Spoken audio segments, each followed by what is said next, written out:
Escucha a Nieves Santiesteban, Chari Castañeda y María Teresa Lampón en Ser Eucaristía con Jesús. Es nuestro amor al Hijo único el que nos salva glorificándole, manifestándonos las riquezas de su amor en la Eucaristía. Ser Eucaristía con Jesús. Nos da el que le amemos a Él y glorifiquemos al Padre, fuente y término supremo de este amor. Ser Eucaristía con Jesús. Aquí, por Mundo Católico, construyendo la civilización del amor. Buenas tardes, queridos amigos. Nos encontramos el día de hoy en su programa Ser Eucaristía con Jesús y con mucho gusto me da recibir a Tere Lampón. Bienvenida. ¿Qué tal, Chari? Buenos días. Que la paz del Señor esté con todos ustedes. Y bueno, pues estamos todavía en el mes de octubre. Hay que recordar que tenemos la celebración de varios santos muy importantes en nuestra iglesia. Y el día de hoy queremos dedicar el programa a San Juan Pablo II, pero queremos hacer un especial énfasis en todo lo que él trabajó, promovió y amó la Eucaristía. Así es, Chari. Digo, entre diferentes misiones que él tuvo, y bueno, ya conocemos parte de toda la misión que él hizo y todo, pero sobre todo ese amor a la Eucaristía. Y él dejó plasmado varios documentos hablando sobre la Eucaristía precisamente, y entonces este programa me entusiasma, la verdad, una gran emoción de hablar de este Santo Padre, ¿verdad? Que nos dejó de verdad una enseñanza, un tesoro, lo diría yo. Exactamente. Vamos a recordar nada más brevemente algunos pasajes representativos de su vida. Hay que recordar que él nace cerca de Cracovia, en Polonia, el 18 de mayo de 1920. Su familia era realmente muy pequeña, pero su madre fallece cuando él tiene apenas 9 años. Después también uno de sus hermanos, su hermano mayor, va a morir en 1932 y su padre muere también en 1941, o sea que a partir de ese año, en plena Segunda Guerra Mundial, él queda solo. Así es, Chari. Que me pongo yo a pensar, ¿verdad? Qué desolación para él, ¿verdad? El haberse quedado solo en medio de esas circunstancias tan difíciles, porque pues era muy difícil, ¿verdad? Sin embargo, yo siento que lo que a él le ayudó a salir adelante, lo fortaleció, fue ese amor a Dios, ese amor a Jesús Eucaristía, desde muy pequeño. Exactamente, sí, porque él desde muy pequeño, su familia era muy religiosa, muy católica. Él comenta que su madre en los primeros años de su infancia, donde pudieron compartir, pues vivir juntos, ella le inculcaba ese amor. Fíjate qué importante, Chari, para las familias, nosotros como padres, inculcarles ese amor a nuestro Señor, a nuestros hijos, ¿verdad? Porque eso es lo único que les va a ayudar en la vida a salir adelante, en las circunstancias y en el destino que Dios les tenga preparado. Exactamente. Y bueno, él, San Juan Pablo II, va a comentar posteriormente que en esa época donde queda solo, pues se acerca mucho más a Dios, mucho más a la iglesia. Y es entonces cuando empieza a recibir el llamado para convertirse en sacerdote. Así es, y bueno, nos vas a seguir leyendo e indicando, ¿verdad?, en qué momento él decidió entrar al seminario. Exactamente, fíjate que en el año de 1939 él estaba en la universidad, pero tiene que dejar la universidad precisamente por la guerra. Él se dedica a trabajar, hemos escuchado que pues trabajaba en unas minas de sal y hacía trabajo más bien como obrero, pero en 1942 es cuando ya empieza a sentir la vocación mucho más fuerte, ¿sí? En ese entonces, bueno, pues todavía por la misma situación de la guerra es complicado que él empiece a estudiar. Sin embargo, bueno, pues ya va a ser hasta, 1946 cuando él ya propiamente va a comenzar sus estudios. A ver, aquí, corrígeme, Chari, cuando él entró al seminario, ¿entró a un seminario clandestino porque por lo de la guerra o ya esto fue más adelante? Bueno, mira, lo que yo tengo es que ya cuando termina la guerra es cuando ya empieza, como tal.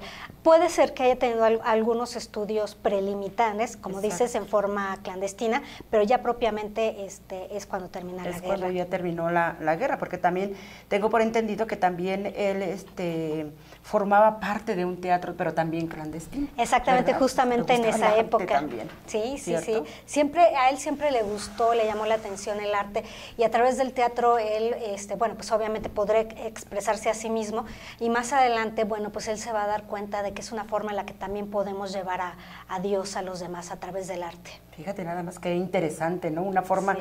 tomar el teatro como una forma de evangelizar, Exacto. de llamar, de invitar, es excelente. O sea, Exactamente, sí, así Wow. es.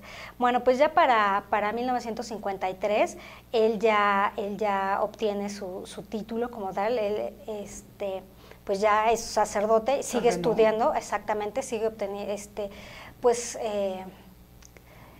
estudiando, reflexionando más en todo lo que va a ser teología y filosofía, y para el año de 1958 ya es nombrado obispo, ¿sí?, por el Papa Pío XII. Sí. Y en 1964 es nombrado arzobispo de Cracovia, el Papa Pablo VI lo nombra. porque fue muy rápido, digamos, su carrera sacerdotal fue muy rápido, de sacerdote a obispo y de obispo a cardenal, porque decíamos, ¿no? Yo me recuerdo que en aquel entonces, cuando él ya fue cardenal y después papa, decían que era un papa muy joven, ¿no? Que era, pues creo que había sido de los más jóvenes, ¿no? Si no es que el más joven. Entonces me llamó mucho la atención porque su carrera iba arriba, ¿no? Por la preparación, por el amor, por la dedicación que él tenía, por la sabiduría que le venía de Dios. Eso era de verdad indudable, ¿no? Y sobre todo también, Chari, y siento que en la forma de tratar a la gente, la forma de acercarse a la gente, ¿verdad? Él unía, ¿verdad? En el amor de Cristo, acarreaba sus ovejitas hacia el Señor. Entonces, pues bueno, fue maravilloso ver todo cómo iba descendiendo él, ¿no? Ascendiendo, perdón. Sí, así es. Él era un hombre muy carismático. Creo que todos lo conocimos de alguna u otra forma o estuvimos en contacto con él, bueno, nos pudimos dar cuenta de eso. Y creo que parte de este gran carisma era precisamente de esa cercanía que tenía con Dios. Vamos a ver ahorita por qué la importancia de la Eucaristía y de la adoración eucarística, que creo que eso le llenaba, como tú acabas de decir, el Espíritu Santo lo llenaba precisamente para que fuera todavía mucho más atractivo a la gente, para que pudiera conectar de una forma más especial. Sí, Chari, eso es muy importante. A mí me recuerdo que entre las pláticas que hemos tenido referente a este tema, yo me recuerdo un comentario de un sacerdote que decía, y de personas que además, como tú dices, tuvieron la oportunidad de estar cerca de él, y decía, es que él pasaba y era algo que te dejaba, o sea, te dejaba sin palabras. Sí. O sea, tú sentías esa presencia de Dios, ¿no? Sí. En él, o sea, lo radiaba. O sea, yo me imagino, ¿verdad? Cuando pasaba Jesús, o sea, cómo te hubieras quedado, ¿verdad? Exacto. De tan solo, ahí tenemos el testimonio de la persona que tenía las hemorragias, ¿verdad? Tan solo tocaba, sanaban. Las demás personas yo creo que también sanaban, tan solo de verlo. Y así el Santo Padre, ¿verdad? Pasaba y se sentía esa paz, se sentía esa emoción, se sentía la presencia de Dios. Pero, ¿sabes? Respecto a este comentario, lo hago en alusión a que muchas personas decían que él frecuentemente amanecía postrado frente a la Eucaristía. O sea, yo me imagino, ¿verdad? Que todo el peso de todo el mundo, la responsabilidad, ¿verdad?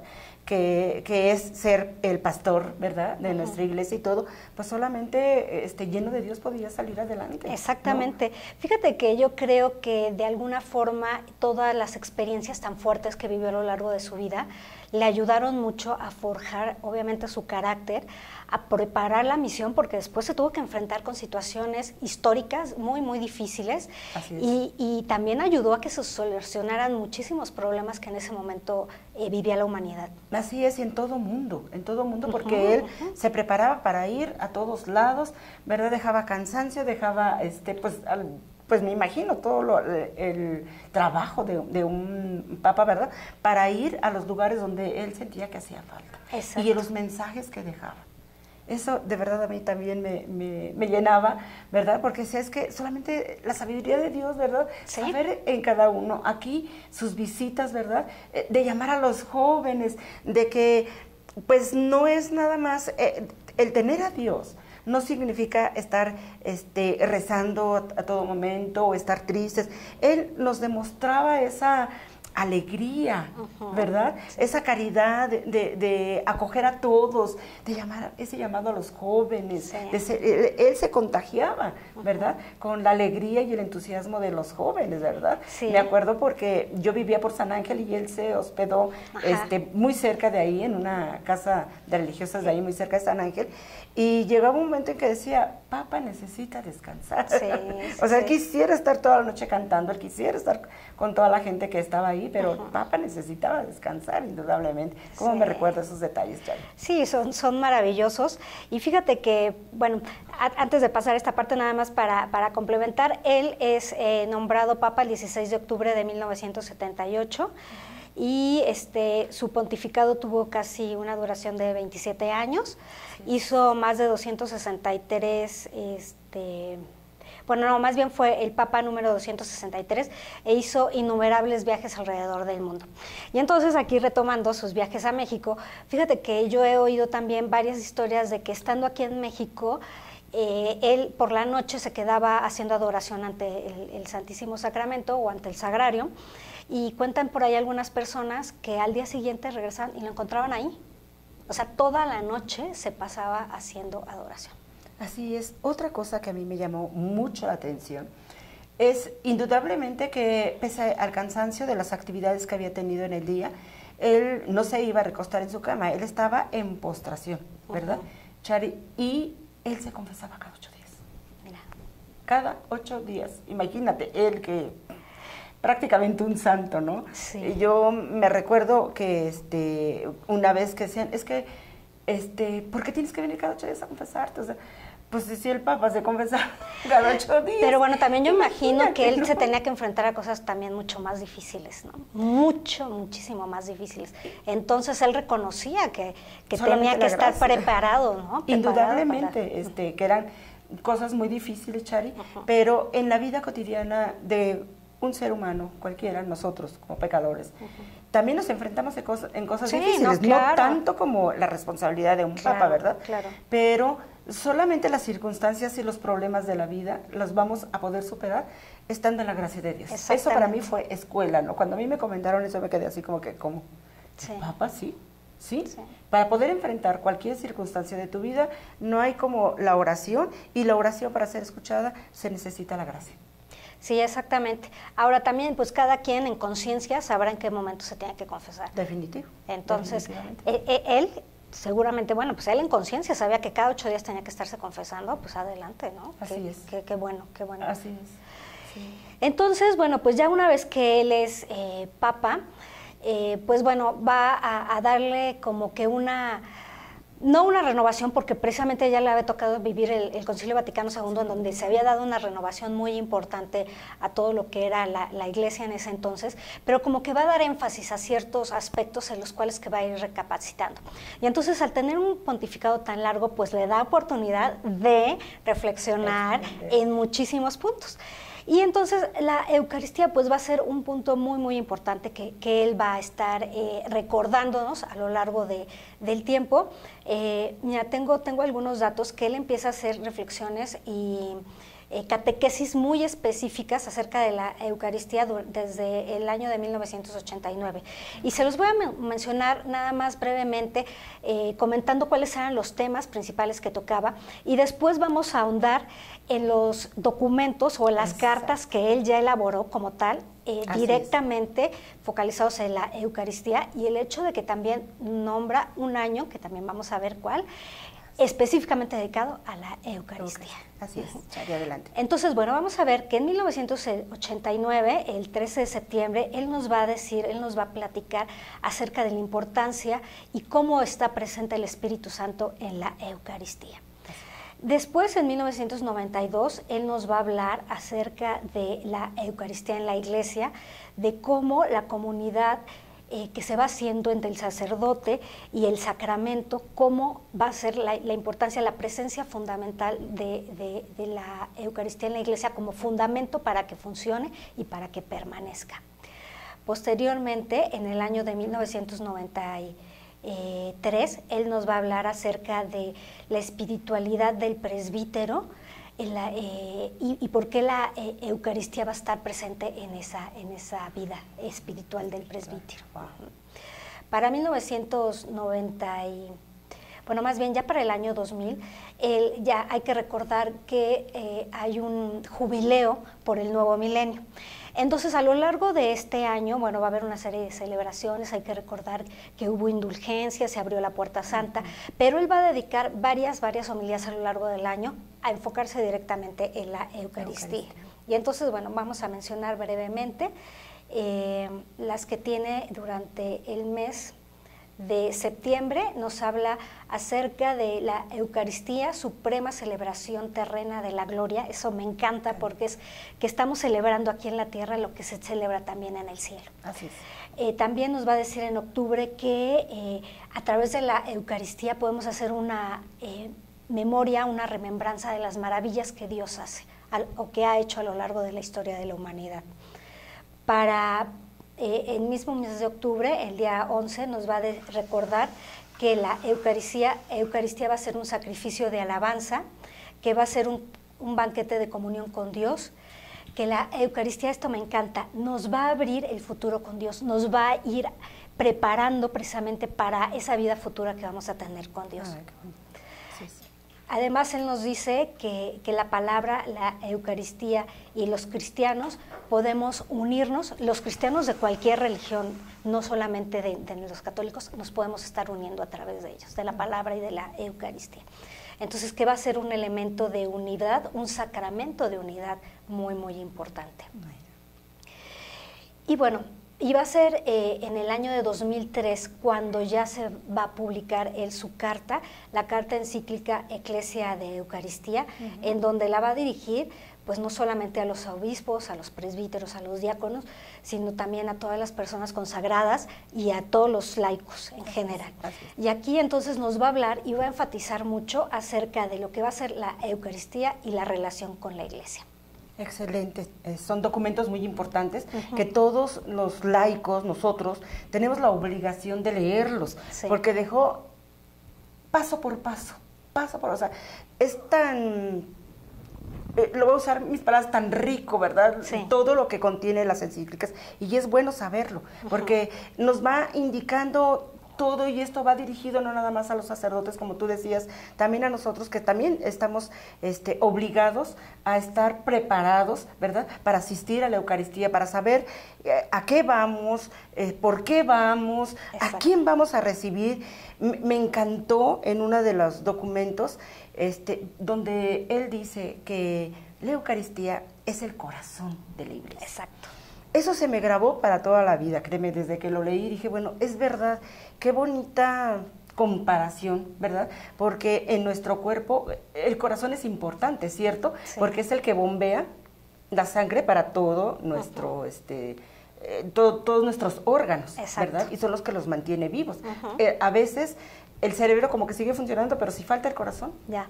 O a veces te dicen, mientras el corazón lata, aunque el cerebro... Sí, ¿no? Porque es el que sigue, ¿verdad? Entonces a mí se me hizo muy, muy interesante saber que efectivamente la Eucaristía es lo que mueve a toda la Iglesia, es lo que mueve todo. Y a mí me encantó estos documentos que tú acabas de mencionar, porque nos enseña desde el sacrificio de la Eucaristía, lo que es la adoración, lo que es la Santa Misa, lo que es la exposición del Santísimo fuera de la misa, porque en la misa Jesús se hace presente a través del sacerdote, ¿verdad? Y en la adoración es la prolongación de ese milagro, de ese tesoro, ¿verdad? Y es cuando nosotros lo podemos adorar, ¿verdad? De las procesiones eucarísticas, sobre todo el día de Corpus, cuerpo y sangre de nuestro Señor Jesucristo, cómo debe de ser, cómo se debe de caminar, por qué debe ser tan solemne, ¿verdad? ¿Por qué las calles a veces se llenan de flores? ¿Verdad? Porque ni más ni menos llevas al Señor, lo llevas, entonces todo tiene que estar como Él se merece, como el Rey que está pasando, y tenemos que arreglar todo. Eso me encantó, porque nos enseña, ¿verdad?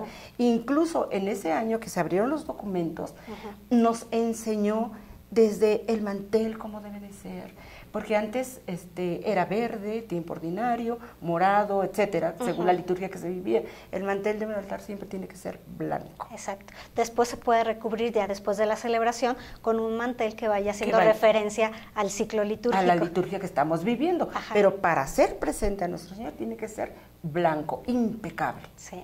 Fue una de las cosas que yo aprendí porque yo era la sacristán. Ah, de la muy capilla. bien, muy bien. Entonces yo tenía que estarme documentando, porque yo, Sí. o sea, como se pasaba al aire, no se podía pasar nada antilitúrgico, teníamos que tener todo, y entonces yo tuve que estar leyendo, y a mí me fascinó, Chari, porque me fue llevando paso por paso cómo preparar la Santa Misa, lo que para mí era que esté limpio, que esté ordenado. Ajá. No, todo tiene un porqué. Exacto. ¿No? Y entonces yo lo aprendí en las cartas, Chari.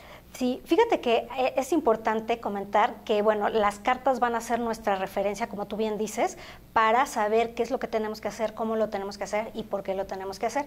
Ahora, hay actualizaciones de estas cartas que pueden ir pasando a lo largo de los años, y si no el mismo Papa, porque ya murió, no las puede hacer, su sucesor lo puede ir haciendo.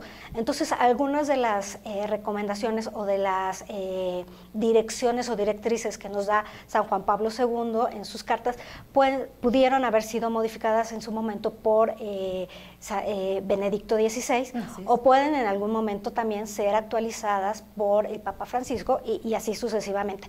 Entonces es muy importante que nosotros nos vayamos actualizando, que vayamos a los documentos originales para tenerlos como referencia y después investigar si ha habido algunos cambios, actualizaciones, sobre todo actualizaciones que nos van a ayudar a comprender mejor estos misterios. Exactamente, porque tenemos que actualizarnos también nosotros, porque pudiera ser algunas reformas o algo que de repente ya está escrito en el libro de, por ejemplo, de si el Papa Francisco hiciera algo, tenemos que tenemos la obligación de actualizarnos y llevar a cabo lo que el Papa nos está sugiriendo a través de sus documentos. Exactamente, ¿no? Exacto. Eso es muy importante. Y bueno, Chari, yo no sé si quieras mencionar algo más. Sí, de esta carta, de esta encíclica de la Eucaristía, nada más me gustaría mencionar o leer algunos pequeños párrafos donde nos dan referencia general acerca de este documento, y ya, bueno, si quieres después, Tere, nos puedes complementar o pasamos a otro documento. Así es. Y entonces, bueno, aquí el Papa, San Juan Pablo II, nos va a decir que la Iglesia vive de la Eucaristía. Esta verdad no expresa solamente una experiencia cotidiana de fe, sino que encierra en síntesis el núcleo del misterio de la Iglesia. A través de esta se va a experimentar con alegría cómo se realiza continuamente y en múltiples formas la promesa del Señor. He aquí que yo estoy con ustedes todos los días hasta el fin del mundo. Y esto me encanta porque entonces Dios, aquí precisamente Jesús, esa promesa no se quedó en una sola promesa y ahí luego nos vemos, ¿no? A ver cuándo la cumplo. Todos los días, a través de la Santa Eucaristía, Él está presente con nosotros. Así es, Él ha estado ahí en la Eucaristía esperándonos, Chari, ¿verdad? Pese a las circunstancias que estemos viviendo, lo que acabamos de vivir y todo eso, Él dice, yo estoy con ustedes. Claro. O sea, la hoja del árbol no se mueve sin la voluntad de Dios, ¿no? Y esto no estoy diciendo que Dios nos está castigando, que Dios... No. Simplemente recordar esas palabras, no temas, yo estaré con ustedes todos los días hasta el fin del mundo. Exacto, ¿no? Y ahora lo importante es saber si nosotros queremos estar con Él. Exactamente. Porque Él está ahí, y si nosotros decimos, sí quiero que tú estés conmigo, lo podemos hacer maravillosamente. Y como lo hemos comentado a lo largo de toda la serie de programas que tenemos, lo podemos hacer más íntimamente, ahora sí que nos fusionamos con Él a través de la Eucaristía. Porque a través de la oración, sí nos acercamos a Él, a través de la lectura de su palabra y demás, pero es a través de la Eucaristía en que estamos completamente fusionados con Él. Así es, fíjate la importancia de vivir las Eucaristías, de asistir a misa, porque nosotros escuchamos la palabra, ¿verdad? Ahora sí que nuestra obligación sería hacerla viva, ¿verdad? En nuestra vida. Lo escuchamos, pero también lo recibimos, ¿no? Y esto nos ayuda a tener esa relación, esa intimidad de unirnos, unión, de unirnos con el Señor, ¿verdad? De platicar con Él, de aprender ¿verdad? A entregar todas nuestras cosas, sí, se agradece su presencia, aprendemos a unirnos con Él. También se vale pedir, ¿verdad? Ayudar, que nos ayude en nuestro día, en nuestros proyectos, en nuestras preocupaciones, etcétera.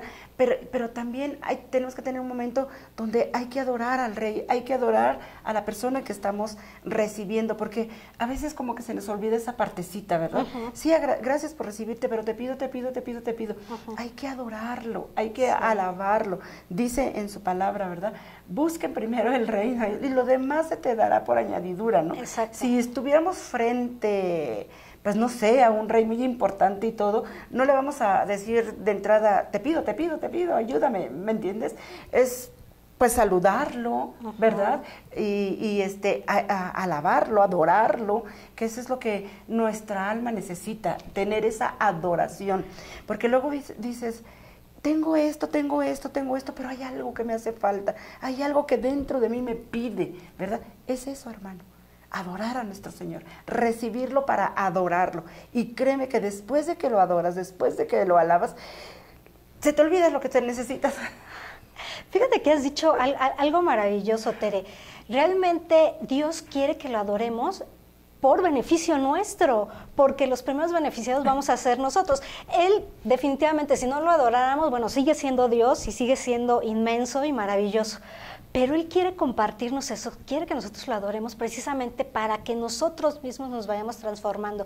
Como dices, nuestra alma se vaya regocijando, nuestras heridas se vayan sanando, nuestra vida vaya siendo más plena y feliz y nos vayamos preparando para la vida futura. Así es, y en este proceso Dios nos va transformando, como lo hemos dicho, y entonces ya veremos las cosas de otra manera. Sí. Ya nos va a costar más trabajo pecar o caer, ¿verdad? Pero definitivamente si caemos nos levantamos en la confesión, etcétera, y seguimos, porque pues todo esto es un proceso que no se obtiene de la noche a la mañana. Hay cosas que a lo mejor a ciertas personas les cuesta más trabajo y a otras no. Sí. Entonces, bueno, todo esto es lo que vamos guardando en nuestro corazón. En el momento de unirnos, el Señor nos va ayudando a sacarlo para que el corazón esté limpio y entonces podamos entender, ¿verdad? Las cosas espirituales que el Señor nos invita, ¿verdad? Y entonces ya todo se va transformando, ya no va a ser un perdón o un simple perdón, sino ya va a ser un perdón santo, como Jesús lo dio, y no como nosotros como seres humanos lo manejamos, ¿verdad? Y bueno, hay tantas cosas que queremos decir, Chari, sobre todo la adoración. Exacto. Chari, no sé si tengas algo, yo tengo aquí un pedacito, pero adelante, Chari. Bueno, nada más para terminar acerca de esta carta, de esta encíclica que es bien importante, San Juan Pablo II nos dice que él la escribe con el deseo de suscitar el asombro eucarístico continuamente, ¿no? Sobre todo que podamos nosotros contemplar el rostro de Cristo junto con el rostro de María, siempre unidos. Y recordar que la Santa Eucaristía es la forma en que la Iglesia vive a Cristo. Nos vivimos y nos llenamos de Él. Así es, y bueno, él también hacía en los congresos, etcétera, hacía un llamado para que en todas las iglesias de todo el mundo hubiera muchas capillas de adoración, ¿verdad? Porque esto es lo que nos va a ayudar precisamente a esa invitación para adorarlo y entonces ya recibir todo lo que ya platicamos ahorita. Exacto, y es por eso que en el año 2004 él dedica todo ese año precisamente a la Eucaristía. El año de la Eucaristía. Y hay un fragmentito, ¿verdad?, que quisiera yo leer, que esto es una invitación para todos los pastores, ¿verdad? Y dice, corresponde a los sagrados pastores animar también con el testimonio personal el culto eucarístico, particularmente la exposición del Santísimo Sacramento y la adoración de Cristo, presente bajo las especies eucarísticas.